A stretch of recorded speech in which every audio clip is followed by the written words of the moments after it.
नमस्कार मंडळी, राम राम। तर आता श्रावण महिना सुरू होणार आहे आणि तुम्हाला सगळ्यांना अतिशय निसर्गमय वातावरणामध्ये फिरायची आवड असते। वरून रिमझिम पाऊस आणि या पावसाळ्यामध्ये सर्वकडे हिरवगार शेती पाहायला मिळते। चल तर आज बघूया आपण गेवराई तालुक्यातील तपेनिमगाव येथे नैसर्गिक वातावरणामध्ये बसलेलं तपेश्वर महाराजाचं तपेश्वर देवस्थान।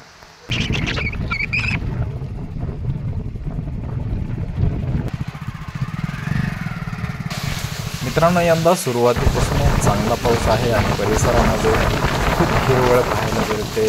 आजूबाजूला पिकं देखील चांगली आलेली आहेत आणि हे आहे रस्ता तपेनिमगाव या ठिकाणी जाणारा। टाकोरणपासून काही अंतरावर म्हणजे 5 किलोमीटर अंतरावरती आहे तपेश्वर देवाचं मंदिर आणि त्या ठिकाणी आपण जातोय। आता आपल्याला अलीकडे लागलेला आहे दत्तबाग आणि दत्तबागची घरे आहे। बघू शकता इकडे राहणीमान देवाचं मंदिर कसं असतंय। आजूबाजूला खूप छानपैकी असं वातावरण आहे। हा रस्ता बघू शकता, छोटा रस्ता आहे आणि मागतला रस्ता आहे हा। तर चला आपण जाऊया। हे बघू शकता आजोबा कसे शेळ्या चारतायत रस्त्याच्या कडेला। तर चला, रस्ता थोडा आहे खडतर आहे, जरशी चिखलमय रस्ता आहे। अरे वा, बैलाची जोडी मस्त बसलेली आहे।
गावाल्याला बातमी टाकली कारण प्रथम नागरिक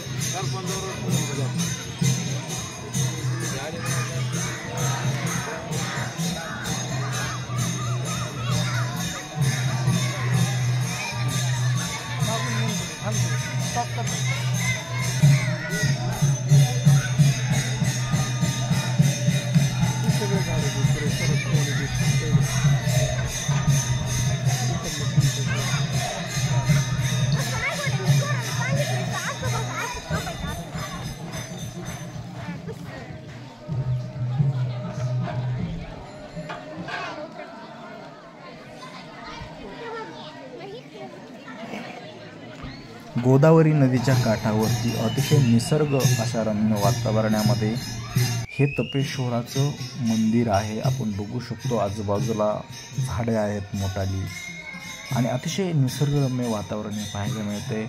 बाजूने गोदावरी नदी वाहते आणि हे सगळं चित्र फार छान असं बघायला असं वाटतं। नक्की तुम्ही श्रावण महिन्यामध्ये किंवा पावसाळ्यामध्ये कधीही या मंदिरात बघायला येऊ शकता। अतिशय तुमचं मन रमेल असं आणि मन लागेल असं मंदिर आहे।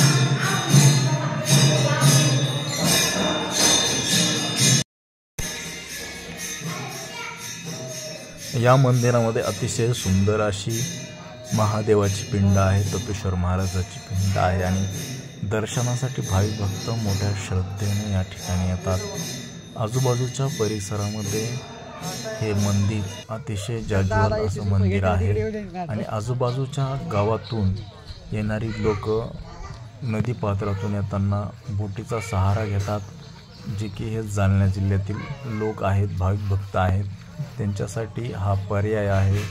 अतिशय सुंदर अशी बोट आपल्याला या ठिकाणी ग्रामीण भागात जी स्वतः तयार केलेली आहे या लोकांनी आणि एका दोरीच्या सहाय्याने बघा ते कसे अलीकडे येत आहेत। हा प्रवास नक्कीच धोकेदायक आहे, पण काळजीपूर्वक हे लोक या ठिकाणी हा प्रवास करत असतात। तर बघू शकतो आपण आता हा परिसरामध्ये एक मोठा वड आहे, वटवृक्ष।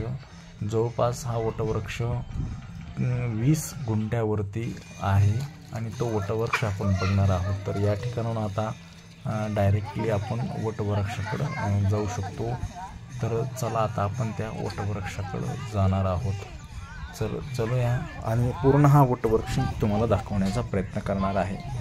तर बघा हा वटवृक्ष कसा दिसतोय, किमान 20 गुंठ्यावरती आहे हा वटवृक्ष। 100 वर्षापेक्षा जुना हा वटवृक्ष असू शकतो असं या भागातली लोक सांगत आहेत। तर चला आपण प्रत्यक्षात हा वटवृक्ष बघूया।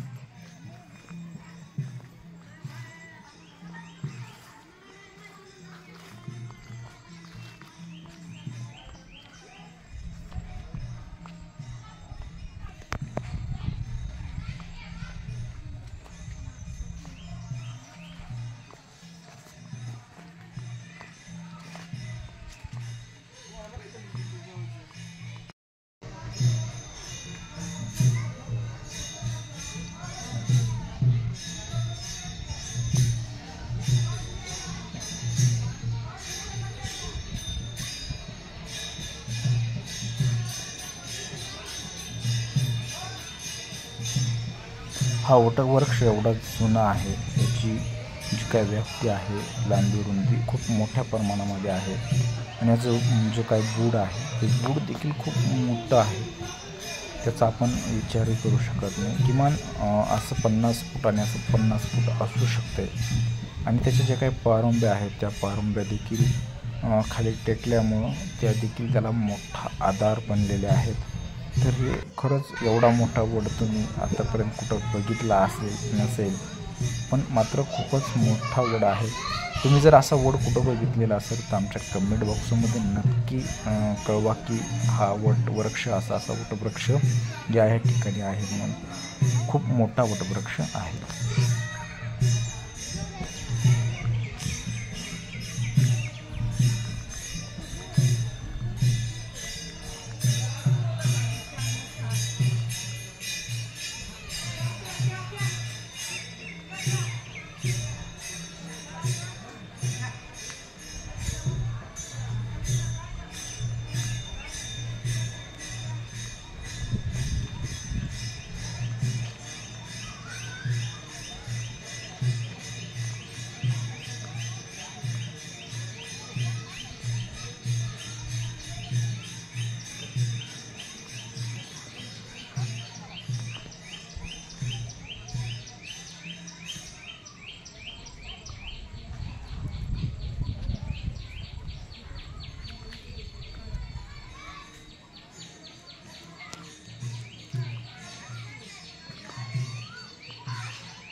येथे दर्शनास भावी भक्त येतात आणि त्यांच्यासोबत आलेली लहान मुले येथील या वटवृक्षाच्या पारंब्याच्या झोका खेळण्याचा आनंद मोठ्या प्रमाणामध्ये घेत असतात। तर हा बघू शकतो तुम्ही किती मस्त वटवृक्ष आहे आणि त्याचा किती आनंद या ठिकाणी मुले घेत आहेत। तर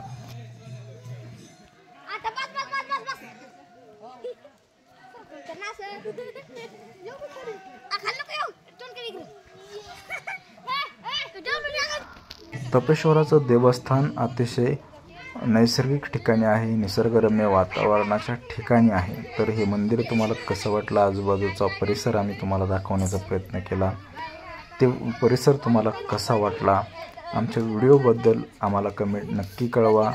त्याचबरोबर हा व्हिडिओ तुम्हाला कसा वाटला, परिसर कसा वाटला हे कळवा आणि आमच्या चॅनलला सबस्क्राईब नक्की करा। धन्यवाद।